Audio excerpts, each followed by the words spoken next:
Okay.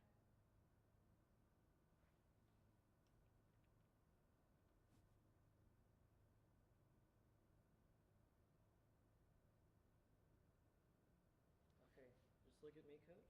Okay. All right, so I thank you for doing this. Sure. My professor wanted me to do a story on you.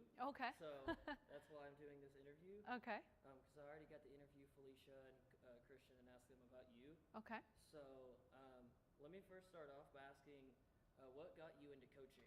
Why did you want to become a coach in track and field? Well, I obviously ran in track and cross country all the way through college, and I had a great mentor in college. My college coach was a great mentor and really, was somebody that I looked up to quite a bit. I was in a house full of coaches. My dad was a high school baseball coach, and so I was exposed to sport at a young age and all the way through. So when I got done and graduated, it was a natural thing to do, but it was also somewhat not so natural because I had never seen another female track coach in my entire life up to that point. So thinking about it and considering a profession in the sport was, at one hand, seemed to be the shoe that fit. On the other hand, I wasn't really sure how to do it. And so, just kind of jumped in feet first, and here I am. So. All right. So you coached at Penn State before here. So what was the reason you wanted to come to UT? Was it to be able to coach in the SEC, which is always good at most sports, or was it something else that attracted you to Knoxville? It was a lot of things. I'd been at Penn State for 15 years.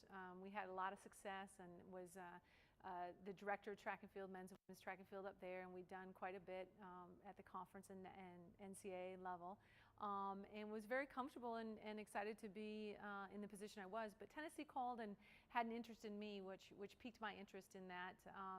This conference is our track and field conference. It is the conference in the country. And so whenever you have an opportunity to look at taking on the challenge of being in the SEC, you have to take a serious look at it. Tennessee happened to be the one SEC school that I was interested in the sense of the location. Just I'd been to Knoxville, been down here a handful of times. My husband and I love the area, and we just couldn't resist it when the opportunity became real. When you were looking at did you look at some of the runners before you came here to see what their stats were, like Felicia and all them? Was that a big reason you came here, was knowing that you already had certain people on the team that would help you kickstart success?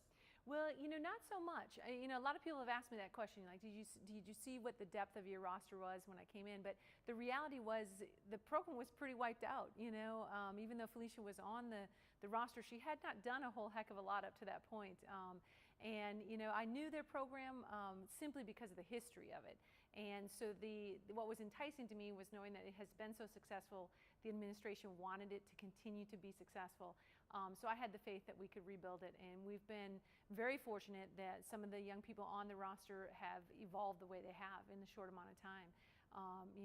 It's really been a special thing to see a Chelsea Blas or Felicia Brown or Felicia Majors do things that they hadn't done before we got here. So it's really been great. All right, and I actually so I got to go to the Orange and White game this year, but last year I saw that you coached in it. You coached against Coach Barnes. Yeah, so what was that experience like, being able to be in Neyland Stadium and actually coach a game? Well, it had two really cool things.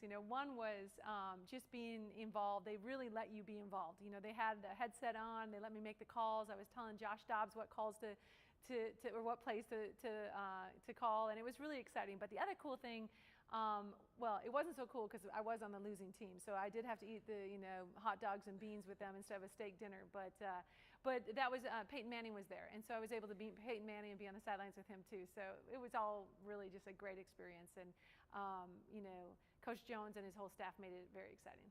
Did you go to Saturday's game? I was not there. I was not able to be there. Oh wait, no, you guys were. Florida State. That's right. Yeah, we were down at Florida State. How did that go? Because I didn't get to see some of the stuff on Twitter. Yeah. How well did you guys do on this past weekend? Well, both the last 2 weekends were very good to us. Florida State hosted a great meet, and we got a lot done there. We ran very well in the men's relay, women's relays.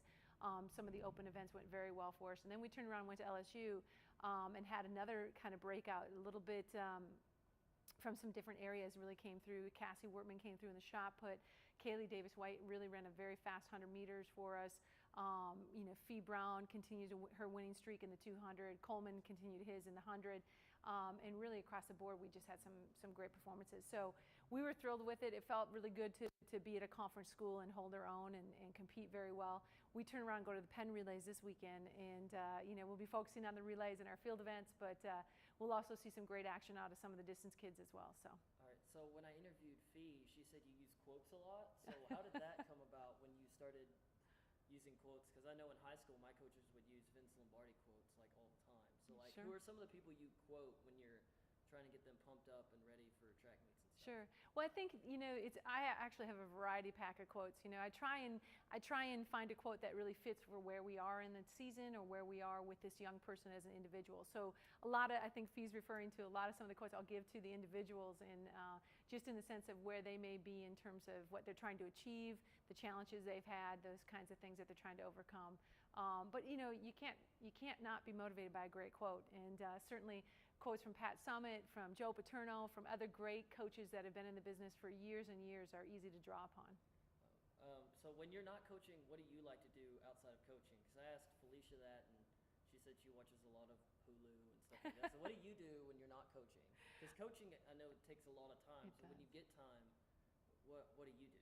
Yeah, it's a great question. What are my hobbies, so to speak? Yeah, that's always a great question for coaches because we really simply probably don't have very many hobbies. But my husband and I like to be on the outdoors quite a bit. We travel quite a bit. We've been able to see the world with sport. Currently here in Knoxville, we're loving the Smoky Mountains and we're loving the Tennessee River. So we're doing a lot of fishing and a lot of hiking and just enjoying the wilderness. All right, and so you guys have had so much success this season. So what is it going to take for you guys to continue that success while you're here? It takes a lot of work. I mean, that's the bottom line. It looks like it was so easy to just get the program up and going and all of a sudden be on the podium or have two great teams at the end of the season. But it takes a lot of work. It takes a lot of drive. It takes a great coaching staff, and it takes great recruiting.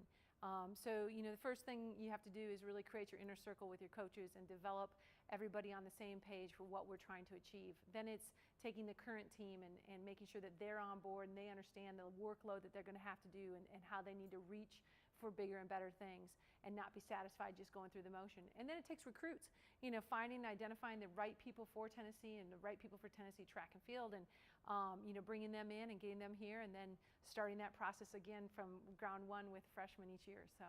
All right, and ask Felicia this question.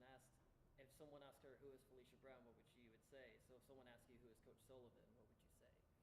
Well, I hope they would say that I'm fun to be with. I'm definitely a driven person, definitely a competitive and focused person. But I would hope that they would say every time we're around, we have a good time, we have a lot of fun, we do a lot of laughing and enjoying what we're so really. It's an honor to be doing what we're doing and representing a great institution. So we may as well do that to our best of our ability and be honored to do so.